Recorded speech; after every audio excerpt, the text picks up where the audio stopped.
Ganjing World. Welcome to NTD Newsroom. I'm Fiona G. Israel identifies 2 embassy staff members shot dead outside a D.C. museum. Police say the suspect, now in custody, yelled "Free Palestine" during his arrest.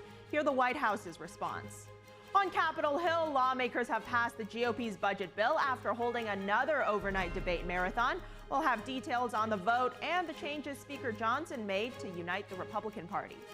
A split Supreme Court decision has effectively blocked a planned religious charter school from receiving taxpayer funding. We'll have those details. The Chinese regime's growing overseas influence. Turkish officials bust a Chinese spy ring using fake cell towers to eavesdrop. And YouTube is flooded with pro-China content. We speak with an expert. And multiple people have been killed after a small plane crashes into a residential neighborhood in San Diego. What officials say about the tragic incident.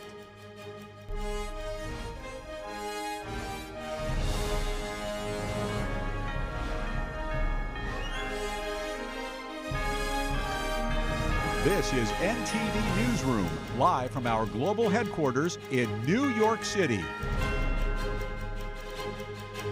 An update on a tragic shooting. Israel has identified the victims of last night's D.C. shooting outside a Jewish museum as Aaron Lishinsky and Sarah Milgram. Lishinsky was a research assistant, and Milgram organized visits and missions to Israel. Yaron Lishinsky and Sarah Lynn Milgram, 2 young representatives of the State of Israel, were murdered a few hours ago in an horrific terrorist attack in Washington. I spoke this morning with Daniel, Yaron's father. I told him that his son was a warrior on our diplomatic front that felt just like a soldier in the battlefield. Israel says there has been an unprecedented wave of terror attacks and attempts against Israeli missions around the world. It says mission representatives are targets of anti-Semitic terrorism. NBC News reported that Lishinsky held a German passport. His LinkedIn page says he moved from Nuremberg to Israel at 16 and later worked at the Israeli embassy in Washington. German Chancellor Friedrich Merz strongly condemned the 2 killings. NTD's Daniel Monahan has the details on the deadly attack and the investigation. Free Palestine! A man is in custody after allegedly killing 2 Israeli embassy staff members outside an event at the Capitol Jewish Museum in Washington, D.C. Wednesday night. We're going to stand together as a community in the coming days and weeks to send a clear message that we will not tolerate anti-Semitism. Police say 30-year-old Elias Rodriguez from Chicago opened fire on a group leaving the museum around 9 p.m., fatally shooting a man and a woman. Both were found unresponsive and later pronounced dead. Prior to the shooting, the suspect was observed pacing back and forth outside of the museum. He approached a group of 4 people, produced a handgun, and opened fire, striking both of our decedents. Police say the suspect then entered the museum and was detained by security personnel. The suspect chanted, "Free, free Palestine," while in custody. The victims were Israeli diplomats attending an event hosted by the American Jewish Committee. Israeli ambassador to the United Nations, Danny Danon, criticized what he called incitement on campuses and many other places in recent weeks. And unfortunately, today we faced a horrible terror attack against innocent people. An Israeli diplomat says the pair were dating and planned to get engaged, and that the man had just purchased a ring and intended to propose in Jerusalem next week.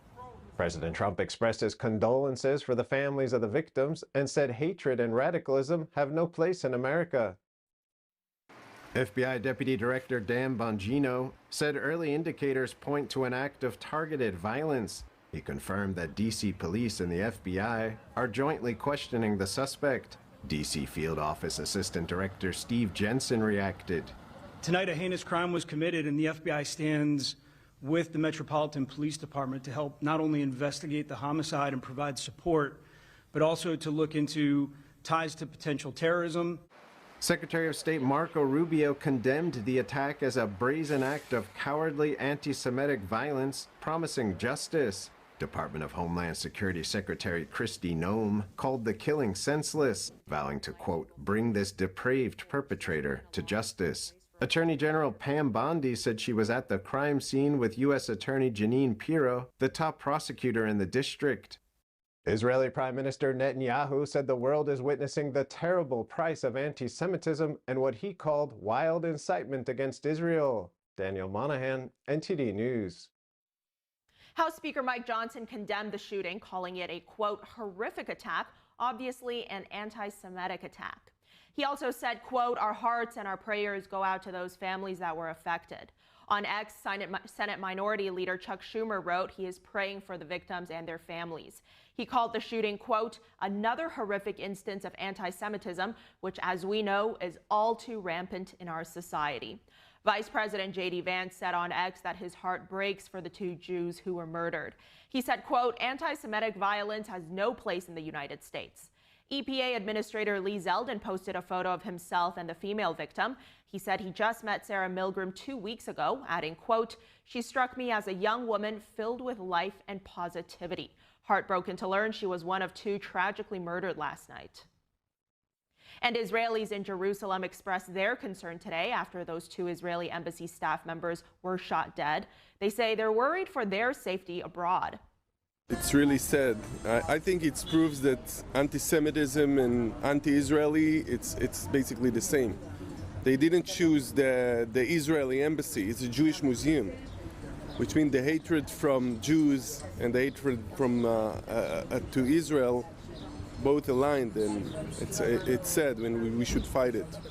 So we woke up and saw this terrible news, and we understand that the Jews all over the world need to protect themselves, and now we understand that the war in Israel is important not only for us, as Hamas did in October 7, they tried to do it all over the world, and it's really terrible news, and we hope that Trump will continue to help us and to protect us all, especially in the States, and we want to be sure that we can go all over the world with confidence. So I just don't know what to think anymore. It just seems like nobody thinking normally, reasonably. I don't know. I have to admit that I'm an Israeli, and it makes me feel like I'm afraid. I'm afraid to go abroad. I'm afraid to, I don't know where it's going to come from. I have kids. It's just going to make me afraid. Israeli embassies around the world immediately stepped up security. Officers of the New York City Police Department's Counterterrorism Bureau guarded the Temple Emmanuel, the first Reform Judaism congregation in New York, and the Consulate General of Israel today. Attorney General Pam Bondi told reporters that authorities believe the suspect acted alone. The subject is in custody and was interviewed last night. FBI agents were seen at his apartment in Chicago today, where law enforcement blocked off the street. The FBI believes there is no ongoing threat to the public at this time. And on to the Middle East, where Israel says it likely killed one of the Hamas terror group's most elusive leaders. Here are those details. Israel may have taken out another key figure in Hamas's leadership.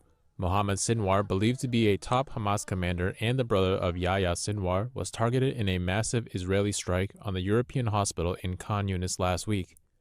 The Hamas-run Palestinian Ministry of Health says 28 people were killed, more than 50 injured. Israeli Prime Minister Benjamin Netanyahu said Wednesday Israel has now killed several top Hamas figures.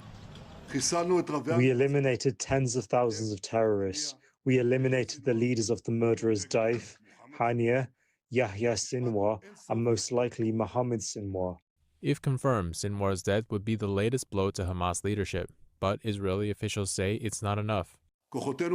Our forces are capturing more and more territory to clear off Hamas terrorist infrastructure, and at the end of this process, all the areas of the Gaza Strip will be under Israeli security control. Netanyahu said Israel is open to a temporary ceasefire for the release of more hostages. He also said the war in Gaza will continue until Hamas is disarmed and expelled from Gaza. He also spoke positively about President Trump's resettlement proposal. I am ready to end the war on clear terms that will ensure Israel's security.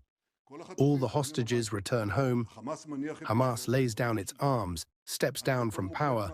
Its leadership is expelled from the Strip, meaning whoever remains of it, Gaza is completely disarmed, and we implement the Trump plan. A plan that is so correct and so revolutionary.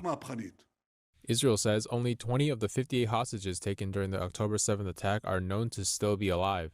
In Gaza, humanitarian aid is slowly making its way in, but the United Nations says it's not reaching the people who need it most. Israel said 100 trucks carrying flour, baby food, and medical supplies entered Gaza this week, but most of that aid hasn't left the border crossing. A UN spokesperson said the road the Israeli military had given aid trucks permission to use was too unsafe. Under pressure, Israel says it's about to launch a new aid system, creating what it calls a sterile zone in the south, free of Hamas and guarded by private contractors. But the UN and aid agencies warn it could become a tool of forced displacement. And while Gaza struggles, Israel is fending off threats from beyond. Early Thursday, sirens wailed as a missile from Yemen was intercepted mid-air. The Houthi terror group, which backs Palestinians in Gaza, has launched dozens of missiles since the war began. Most have missed their target or were shot down. And President Donald Trump expressed deep sorrow over the D.C. shooting to Israeli Prime Minister Benjamin Netanyahu this morning. The White House vowing to prosecute the suspected killer to the fullest extent of the law. Joining us now live is NTD's White House correspondent Iris Tao. Iris, great to see you. Tell us more about the White House, what the White House is saying about what happened last night. Good afternoon you as well, Fiona. So at the press briefing just now, the press secretary told us that the president is, quote, saddened and outraged by the tragic killings of two Israeli embassy staffers last night, who the White House says was a young, beautiful couple about to get engaged in just a few days. Specifically, Caroline Levitt told us that, quote, hatred has no place in the United States of America under President Donald Trump, and vowed that administration will prosecute the suspected gunmen to the fullest extent of the law. The embassy told us they were like a star couple at the embassy. I never expected something like this. He had his whole life before him.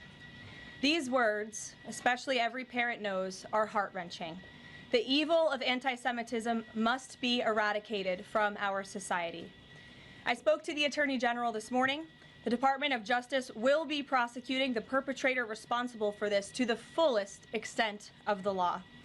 Hatred has no place in the United States of America under President Donald Trump. And the White House also told us that this morning President Trump spoke with Israeli Prime Minister Benjamin Netanyahu. The topics, of course, includes the murders in D.C. last night of the Israeli embassy staff. The Prime Minister's office, in a statement, says that Trump expressed, quote, deep sorrow over what happened last night. And then Netanyahu thanked President Trump for what he's been doing to making the efforts against manifestations of anti-Semitism in the United States. And meanwhile, the latest updates from the FBI says that the FBI is aware of, quote, certain writings allegedly authored by the suspect, and they hope to have updates as soon as possible to the authenticity very soon.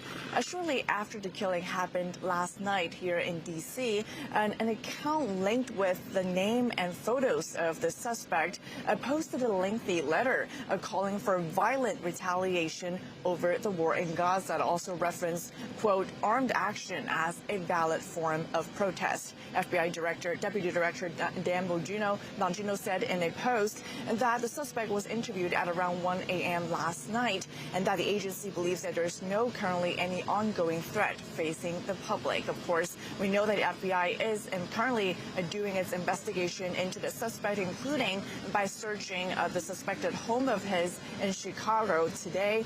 And then, of course, we can also expect that the suspect will be in court later in the proceeding.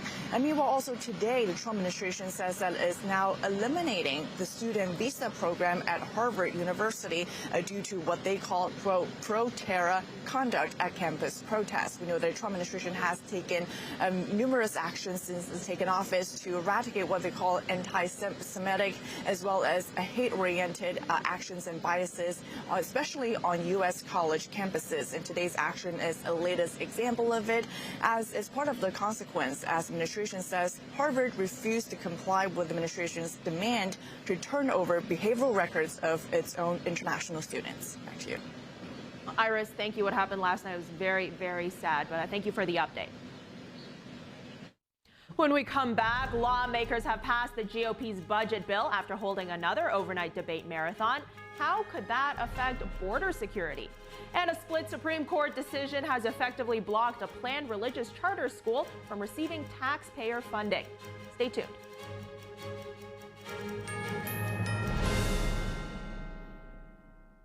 Supermodel Cindy Crawford doesn't just walk the red carpet, she rocks it. At 58, she steals the show and wows the press. Hollywood Life exclaims, Cindy Crawford has never lost her stunning glow. While Page 6 raves, she's still as gorgeous as ever. What is Cindy's secret? It's meaningful beauty. And now with new advanced formulas, it's better than ever. Watch as the appearance of lines and wrinkles are diminished in just weeks. It's no wonder everyone's talking about meaningful beauty.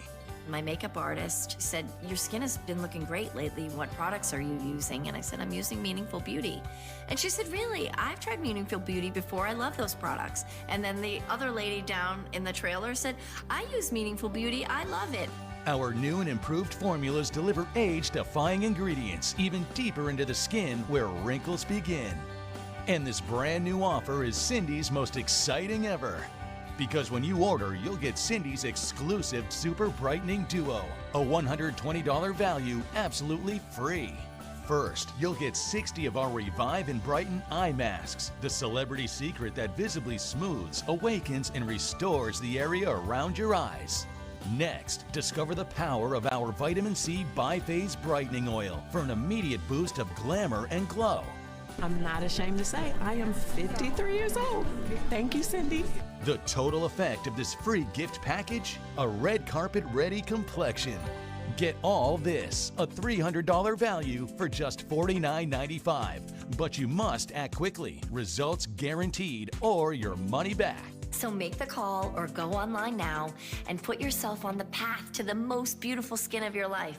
Trust me, it's worth it. This special offer is not available anywhere else, so don't delay. Scan the code, go to meaningfulbeauty.com, or call the number on your screen now. Amazing grace, how sweet the sound that saved a wretch like me.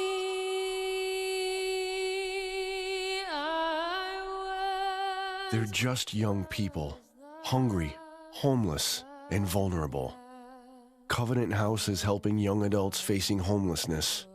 We're providing safe shelter to thousands, but the need is overwhelming. Please call or go online now. With your gift of $19 a month, we'll send you this blanket as a reminder of the comfort your gift provides a young person tonight. You'll provide safe shelter, hot meals, and medical care. Call the number on your screen or go online to safeplacetosleep.org.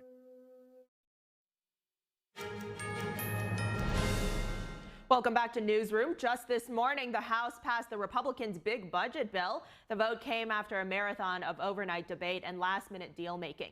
Now, to get the bill across the finish line, lawmakers held another overnight debate marathon. Emotions ran high on the House floor, and Speaker Mike Johnson made last-minute changes to unite the Republican Party. Here's NTD's Melina Wisecup. On this vote, the yeas are 215, the nays are 214, with one answering present. The bill is passed.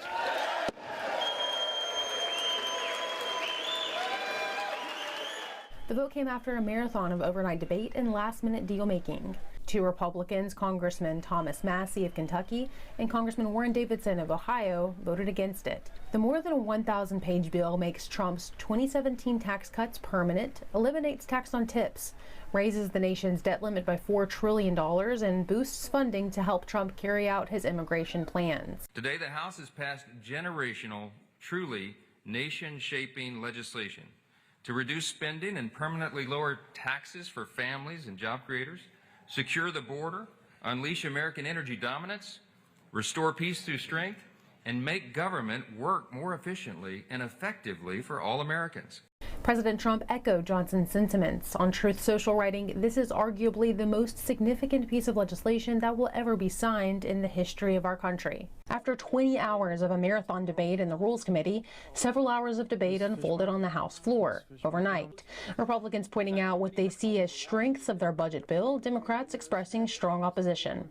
In this bill, SNAP, the Supplemental Nutritional Assistance Program, will experience more than $300 billion in cuts, the largest cut to nutritional assistance in American history.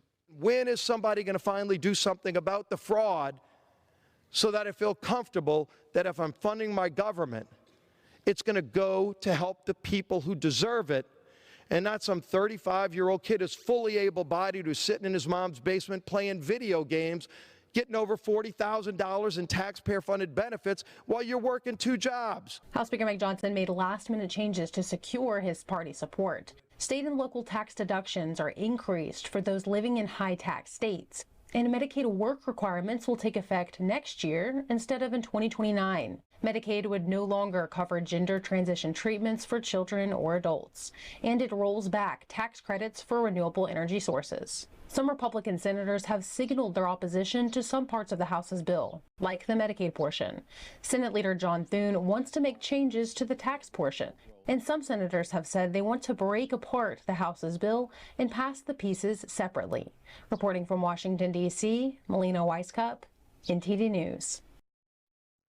Let's go back to that tragic shooting and killing of 2 Israeli embassy workers in D.C. last night. The victims and suspect have all been identified, and the shooting has now reignited the already heavily discussed topic of growing rates of anti-Semitism. We're now bringing on Zvika Klein, editor-in-chief of the Jerusalem Post. Zvika, it's great having you on. Let's talk about these 2 young victims here. Yaron Lashinsky, 30 years old, Sarah Milgram, just 26.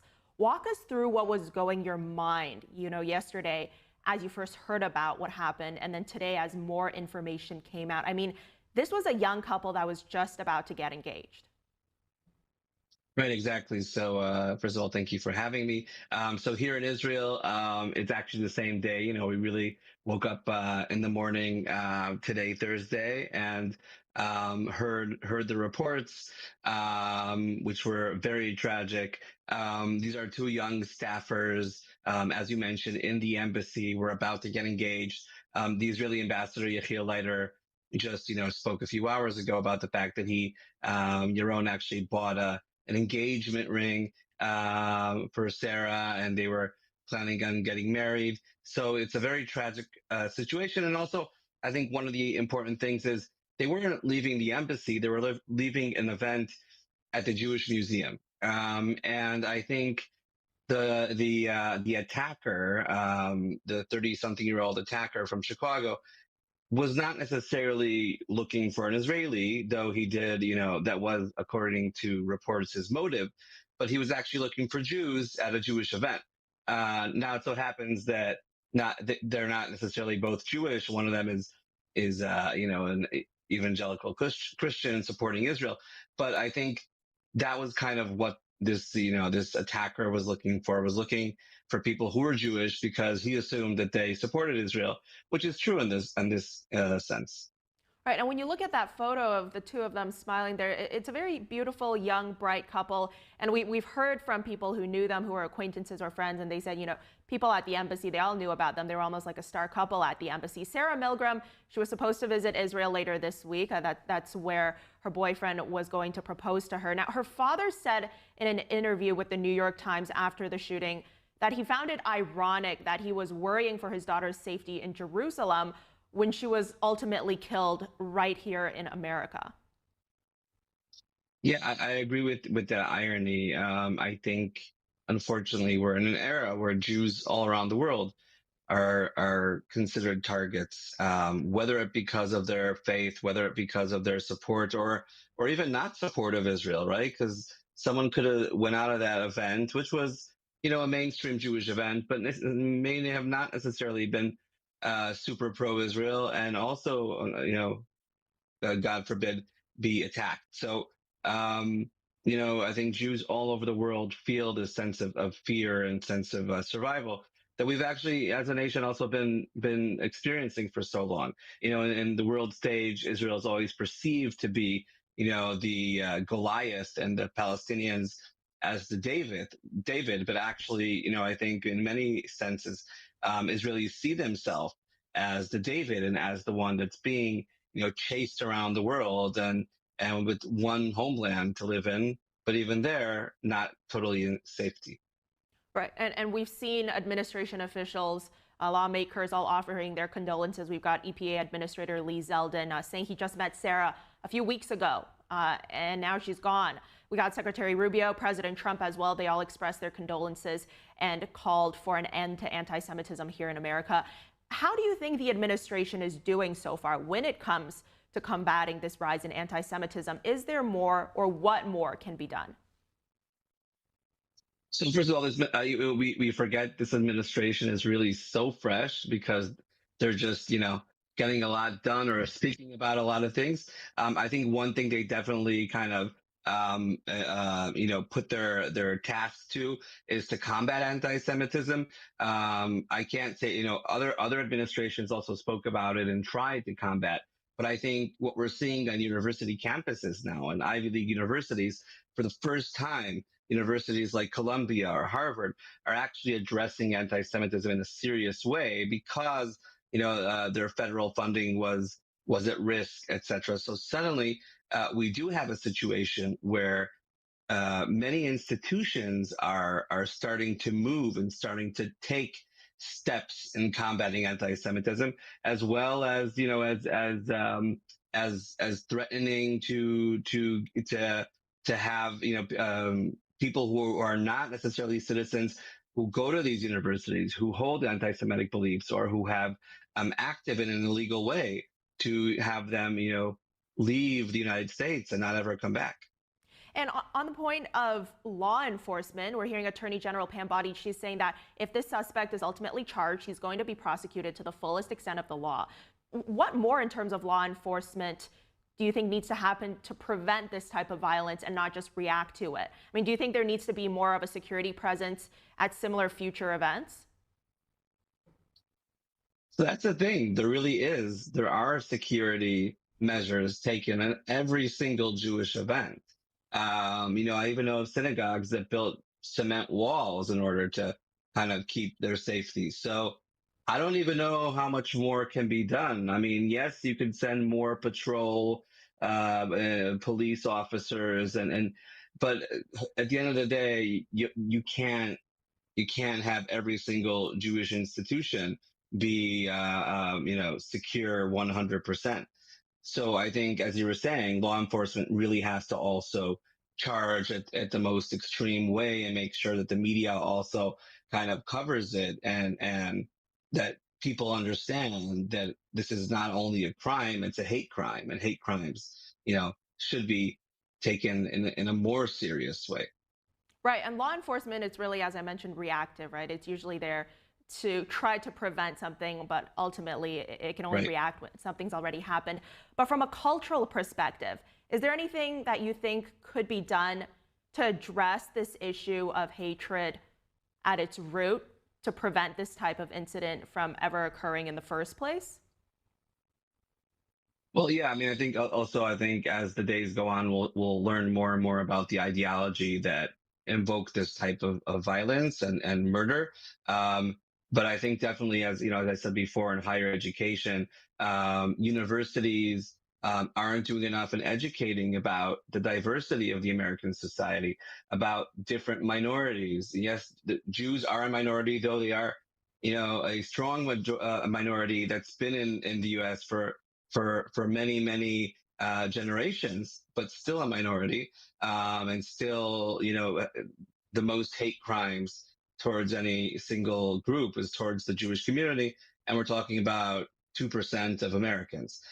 So I think both in higher education, but also in high schools and elementary schools, I think there needs to be a lesson or lessons taught about understanding other cultures and not, taking it for granted that people who are from a certain faith are de facto what demon they have in their head towards that person.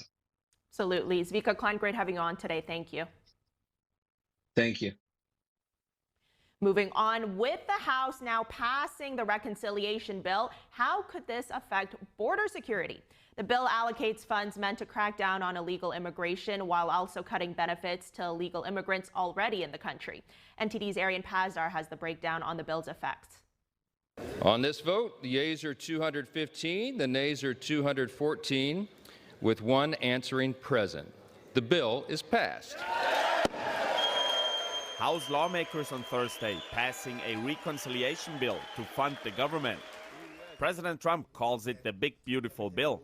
One major aspect often discussed is how the bill would affect tax cuts for U.S. citizens. But it also aims to tackle illegal immigration and improve border security. In total, the bill would allocate over $64 billion to Homeland Security to crack down on illegal immigration. The main share of that would go towards continuing construction of Trump's border wall. Homeland Security would receive almost $50 billion for that. Then comes funding for Customs and Border Protection, or CBP. Over $8 billion are planned to be used for CBP personnel and vehicles. Another $6 billion would go towards CBP technology, a national vetting center, and more. Now, the so-called Big Beautiful Bill would not just allocate more money towards border security.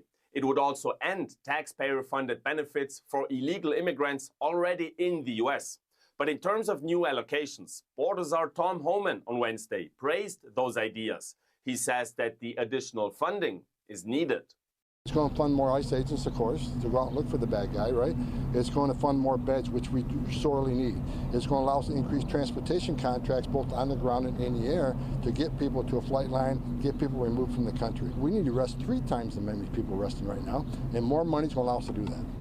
The bill is now heading to the Senate. Senators are following a self-imposed July 4th deadline to pass a budget. Arian Pazdar, NTD News. A split Supreme Court ruling today keeps a lower court's decision in place. Oklahoma's highest court would not allow the establishment of a taxpayer-funded religious charter school, which would have been the nation's first. NTD's Arlene Richards explains. Last month, Oklahoma's Attorney General Gentner Drummond had a hunch about how the Supreme Court might decide on what would have been the first religious charter school in the nation. Based on the questions, I think the court is split. How it breaks down, is it a 4-4, 5-3? I can't tell you that, but clearly there are identified different factions on the court. On Thursday, by a 4-4 split decision, the Supreme Court kept in place the state court's decision to not allow a planned religious charter school to use taxpayer funding. Oklahoma's highest court had blocked the establishment of St. Isidore of Seville Catholic Virtual School. Organizers estimated in 2023 that St. Isidore would cost Oklahoma taxpayers up to $25.7 million over its first 5 years in operation. The Oklahoma Charter School Board in June 2023 approved the plan to create St. Isidore. But newly installed Attorney General Drummond rejected their approval, saying it violated Oklahoma law. He said in a statement, "This case is ultimately about safeguarding religious liberty. Religious liberty means every citizen is free to worship as he or she sees fit.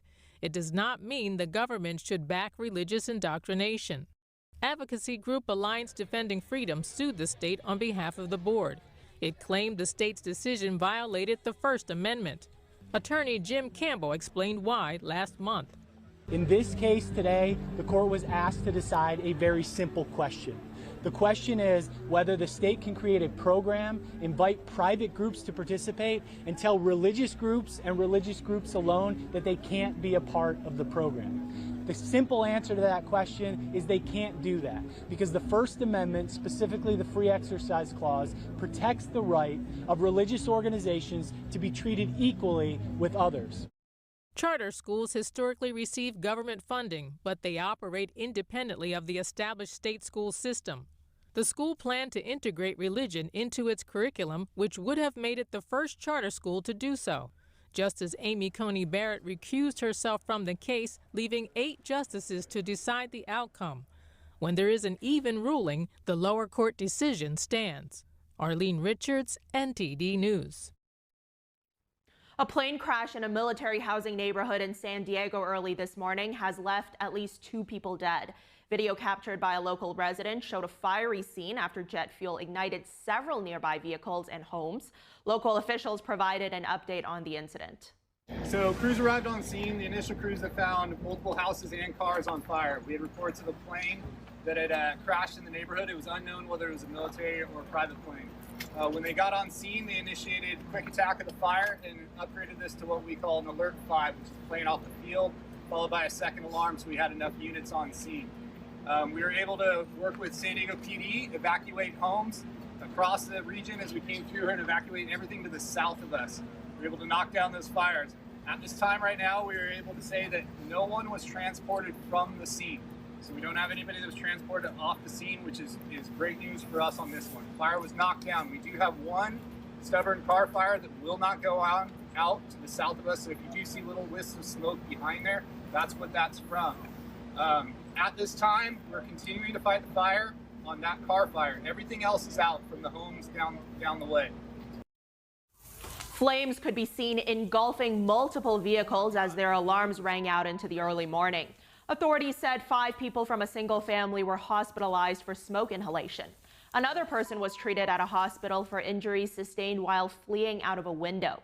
2 others were treated for minor injuries at the scene. The aircraft was reportedly a Cessna. The private jet is commonly used for business travel and can carry 8 to 10 passengers. The commanding officer of the San Diego Naval Base, Captain Bob Healy, had this to say. This is one of the largest military household units in the world. Certainly we have a lot of military families that are impacted. Again, want to send our condolences and thoughts and prayers to all of those impacted by this. Our foremost concern right now is to make sure that we have the safety of our families who reside in the neighborhood behind us.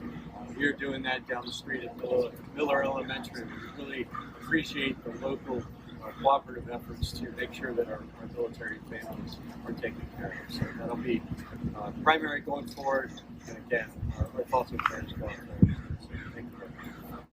Coming up, a closer look at the Chinese regime's growing overseas influence. Turkish officials bust a Chinese spy ring using fake cell towers to eavesdrop, and YouTube is flooded with pro-China content. We'll be right back.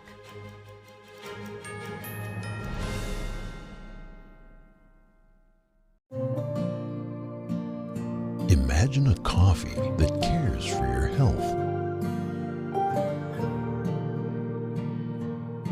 Expertly fermented with a 50 enzyme complex to enhance flavor and remove bitterness. Small batch roasted to a decadent medium dark, resulting in a brew that is gentle on digestion, low acid, and up to 90% less caffeine than regular coffee.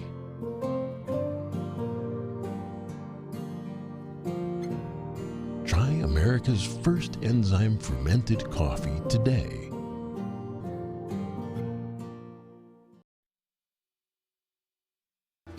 Kids love it. Parents trust it. Obviously. Explore GJW Plus Kids Series and Ganjiong Campus courses led by expert educators. This is spectacular. Children will learn values like respect, responsibility, and knowledge in language, science, and more. Wow. All while having fun. Perfect. Subscribe today at GJW Plus Kids, where learning meets fun.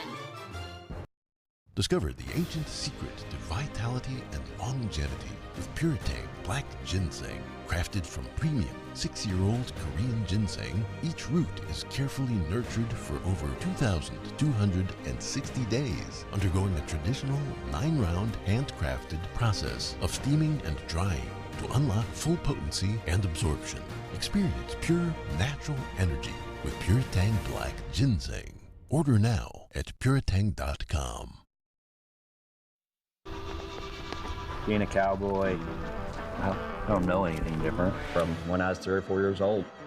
I did tough things. I thought everybody needed to do tough things, and if you didn't, I didn't have time for it. I had a very successful career at a very young age, and life was fast. I was preparing physically. I wasn't doing anything mentally on the inside. And then I got hurt. I wanted to be better as a person. And I really dug into mental health. I start my day with 20-minute workouts. I live life 8 seconds at a time. Horses are so therapeutic. They know what you're feeling. When you're nervous, they're nervous. You won't say it back, but we're pals. I take a lot of responsibility in taking care of my kids, my family, and being there for them. You're gonna have tough days. Everybody does. Find a place to stop and just breathe. Love your mind.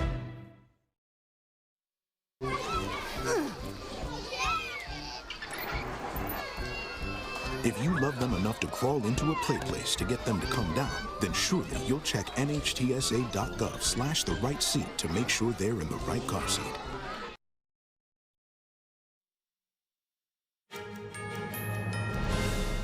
Thanks for staying with us. Turning now to the Chinese Communist Party, or CCP's overseas influence operations. The Epoch Times has a new report out about how the Chinese regime has flooded YouTube with its propaganda efforts, especially by using English language content about China.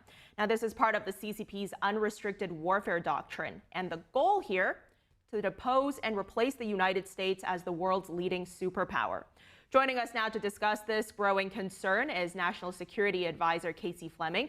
He's the CEO of Black Ops Partners Corporation and former Bush 41 and 43 official working in the Office of Presidential Advance. So, Casey, it's great having you on today. Let's dive right into this report here, right? I want to talk about a specific story this report brings up about one YouTuber who posts videos critical of the CCP, and then he noticed that his engagement was dropping significantly. So then he experimented a bit by changing the video titles of his videos to sound more pro-China, and he realized the algorithm immediately boosted his views. Now, he's also had his subscribers telling him they'd been unsubscribed from his channel, or they weren't getting recommended his videos anymore. So my question here is, I mean, this issue, it's not just limited to this one YouTube channel. So based on your expertise, do you think there's credible evidence here that YouTube's algorithm has somehow been manipulated, whether intentionally or otherwise, to suppress anti-CCP content?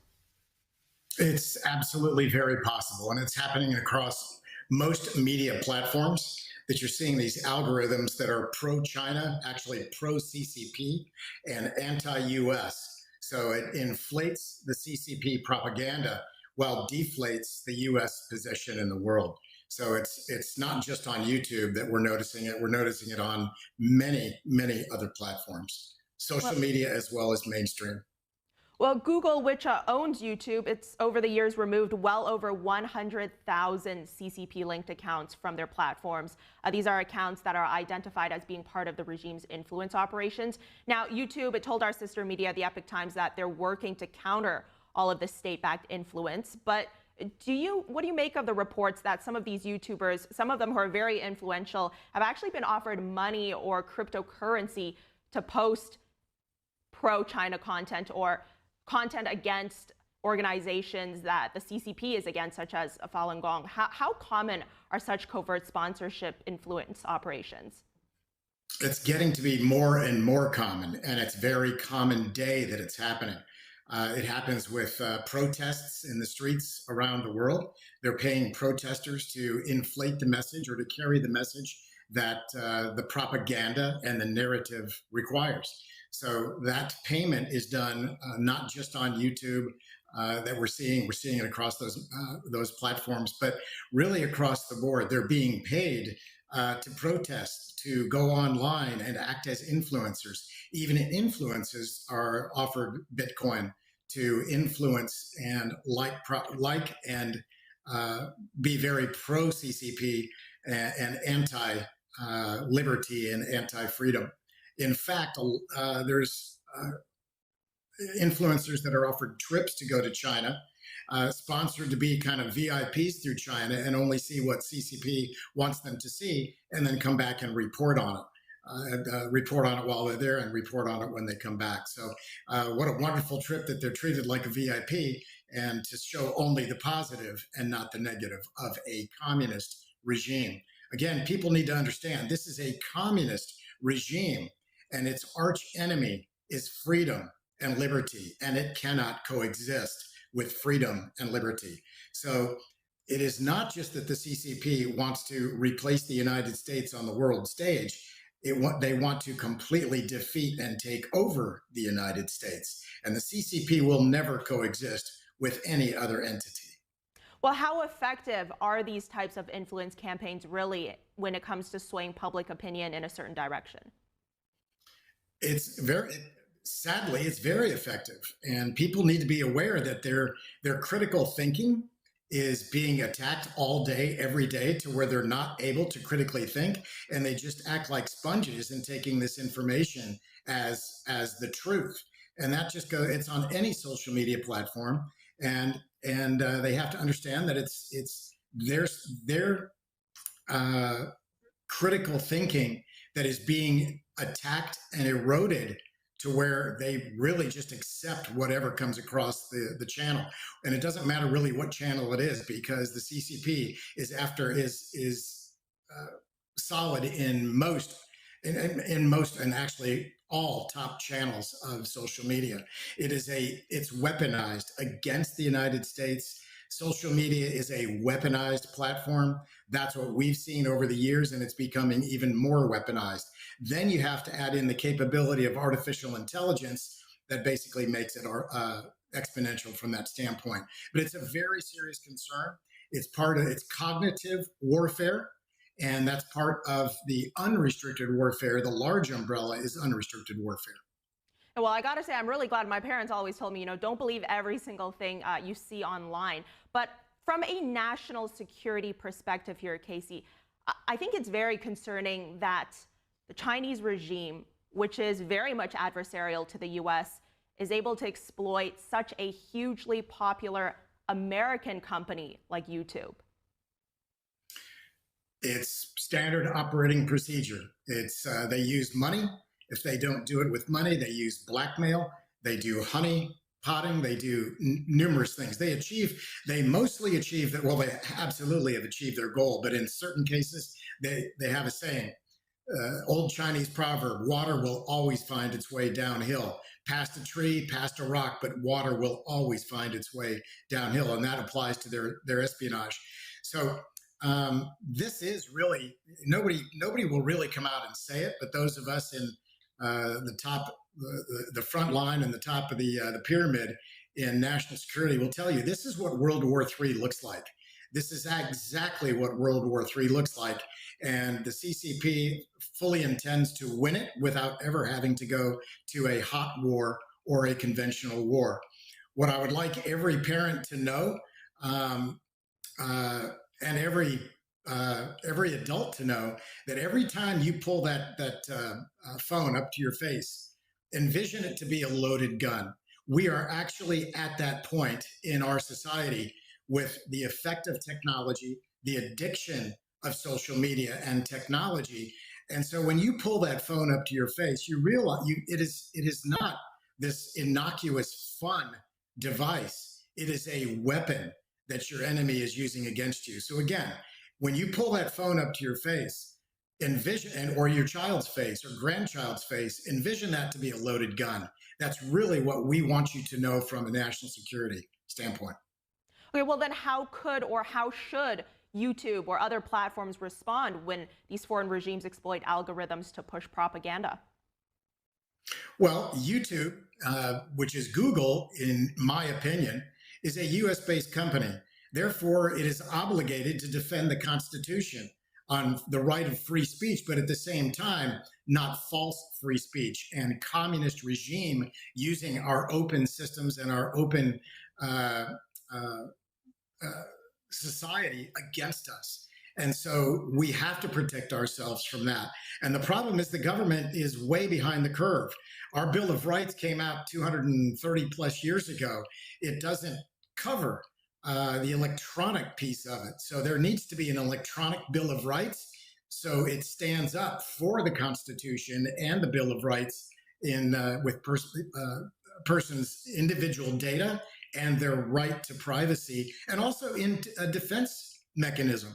because it's being used as a weapon of war. And as every day goes on, and with artificial intelligence and algorithms and big data and so on, it's even becoming more and more of an effective weapon. And let me also say, to our young children's minds, the human brain does not finish developing until age 25. So the prefrontal cortex is still developing until that age. So parents must protect that brain up until 25, and then the brain can start to protect the person or the child at that point. You can reference Dr. Daniel Amen, who has scanned nearly 300,000 brains, and he's the leading authority on brain development and so on. And that, again, is Dr. Daniel Amen, A-M-E-N. So all these things are combined, and you're seeing that people need to understand that they are in a war, and this is what World War III looks like. Yeah, and some of those reports you're talking about, those scientific reports, it's scary what's coming out of those things about what smartphones can do to the brain. But Casey, let's talk about another Chinese infiltration operation. We just heard Turkish intelligence announcing that it caught another Chinese spy ring that was setting up fake cell towers to eavesdrop on Uyghurs and Turkish officials in the country. I think I might know your answer to this, but are you surprised by that? Zero surprised. It's also happening in the United States and in Canada and the UK and around the world. The Chinese Communist Party is at war with the West and with the United States as their mortal enemy.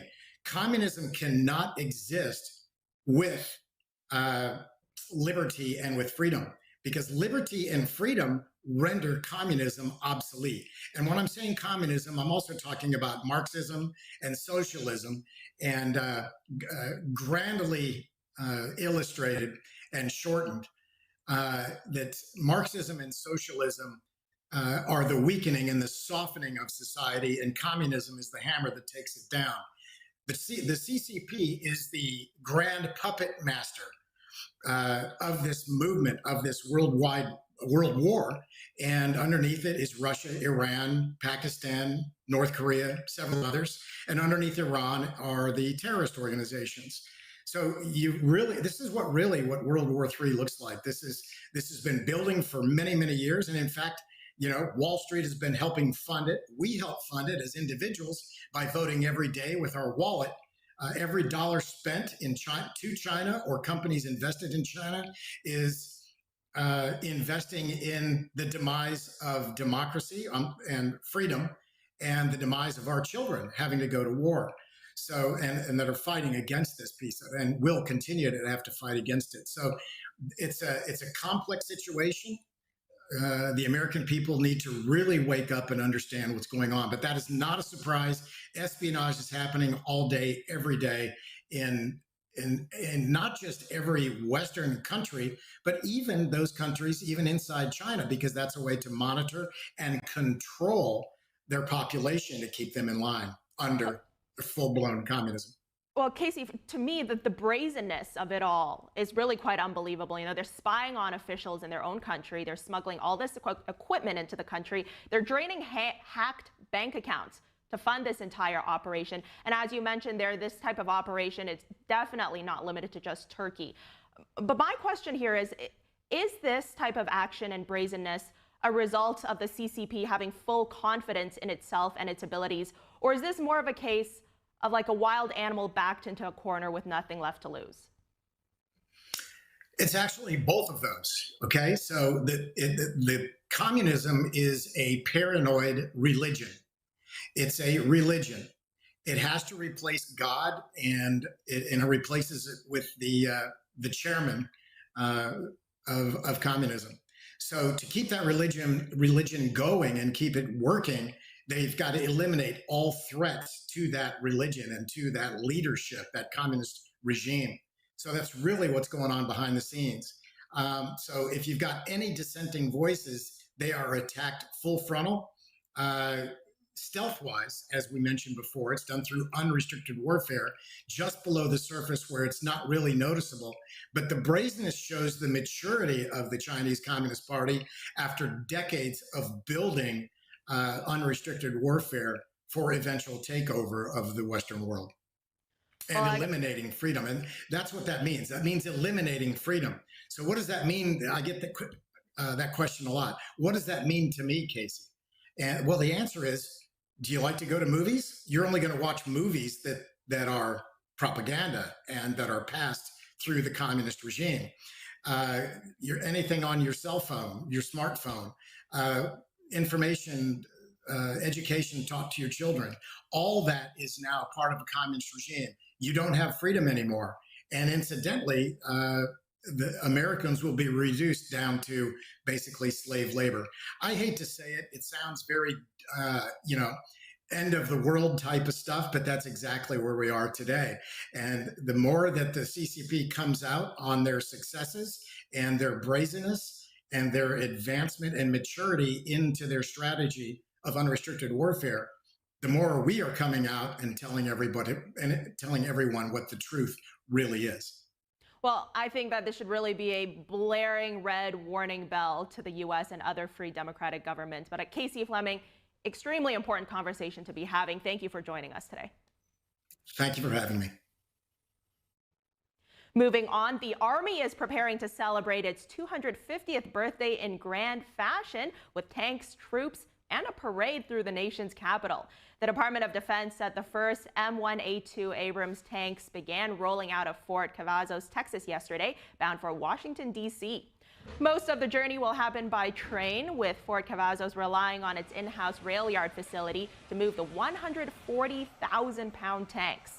Around half the vehicles in the parade will come from Fort Cavazos, including Bradley fighting vehicles, Strykers, Paladin howitzers, and about 1,800 soldiers. According to the Department of Defense, the event on June 14th will feature military demonstrations and a festival on the National Mall with fireworks, music, and a fitness competition. The Army expects as many as 200,000 people at the celebration, which is now projected to cost between $25 and $45 million. The parade was added late in the planning process and echoes a similar event President Trump proposed during his first term. When we come back, the Trump administration has revoked Harvard University's ability to enroll international students. We'll have that and more when we come back. Stay with us.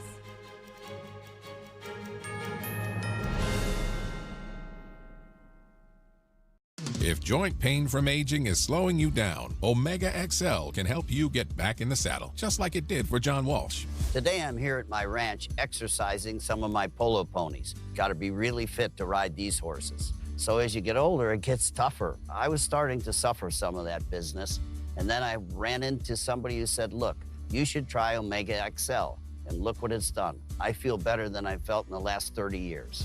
I'm Reve Walsh. I'm John Walsh's wife. I ride fox hunters, and sometimes I'm in the saddle for 3-5 hours at a time. A lot of work out here.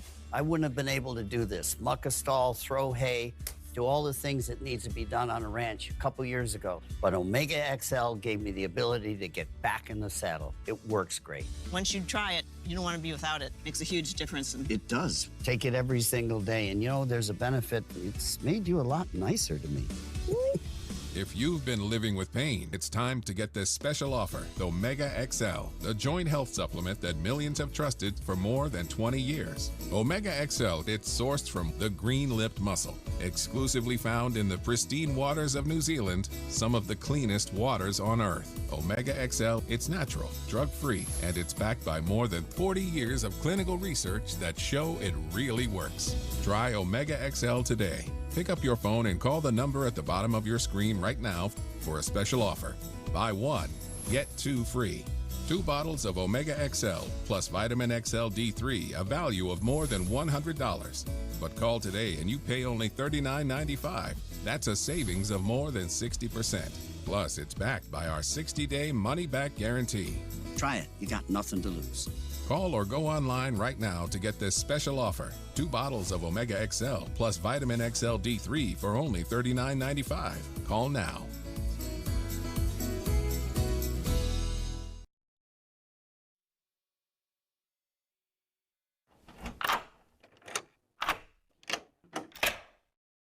I'm Jonathan Lawson. If you're 50 to 85, please listen closely. The lock I want to talk to you about isn't the one on your door. It's a rate lock for your life insurance that guarantees that once you're insured, Your rate can never go up at any time for any reason. Many policies you see don't have one, but you can get a lifetime rate lock from Colonial Penn. This plan was designed for people on a fixed income with coverage options that start at $9.95 a month. That's less than 35 cents a day. Your rate is locked in for life. Coverage can never be canceled, and your acceptance is guaranteed. You cannot be turned down because of your health. See for yourself. Call for an information kit and gift. Both are free with no obligation. Call 1-800-624-6556 for your free information and your free gift. That's 1-800-624-6556. 1-800-624